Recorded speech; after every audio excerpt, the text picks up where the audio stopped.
هدف ما و مثلا همین تابلوهایی که پیام داره و خصوص پیام روی دیوار، یک هنرمند است گل نقاشی میکنه و یک کس دیگه است با یک قلم خرابش میکنه.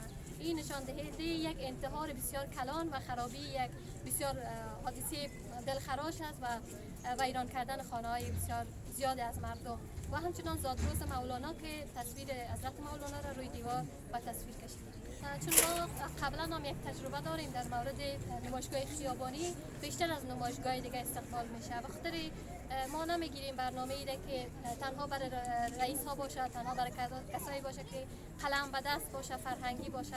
هدف ما است که تمام اقشار جامعه را مد نظر گرفتیم، دستفروش ها و تمام از هر گوشه شهر هر آن کسی که از این جاده میگذره میتونه آثار ما را ببینه و طبعا که تاثیر مثبت را روی اذهان مردم داره و این بار ما خوشبختانه زیادتر تمرکز روی فرهنگ افغانستان کردیم و بیشتر سوژه‌ای را انتخاب کردیم که برای مردم ما شادی بده نه خشونت. آرزوی تمام مردم افغانستان همی است که صلح بیاید و آرزوی ما به واقعیت مبدل شود و توقع ما از دو طرفی است که به نتیجه برسن که بتانیم به زندگی معمولی خود ما ادامه بدیم و بالاخره برگزاری چنین برنامه ها بیشتر شود و مردم استقبال بکنن و توقع ما از مردم همی است که هنر و فرهنگ بیشتر توجه بکنن و استقبالش بکنن.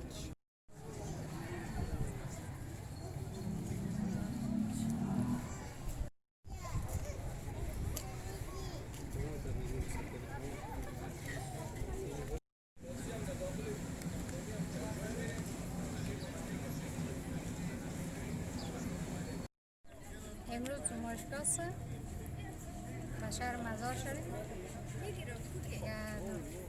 ما آمدیم که به خاطر حقوق زن باید پایمال نشود، تقاضای صلح داریم دیگه از رئیس جمهور ما. به نام خدا و عرض احترام ادب خدمت شما.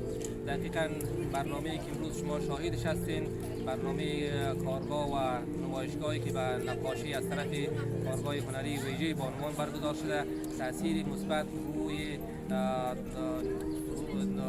خانواده ها و کسایی که اینجا باز میبینه از اینجا روی آوردن صلح و تاثیرات مثبت روی جامعه می داشته باشه. یقین دارم که برگزاری چنین برنامه ها تأثیری مثبت بالای خشونت و بالای کسانی که جنگ افزاری میکنن و نمایش جنگ زیادتر دارن تاثیر داره و اونها را وادار به این می‌داره که بیاین شما صلح و امنیت در کشور به وجود بیاریم و تامین شه و یک صلح پایدار در کشور بیاید.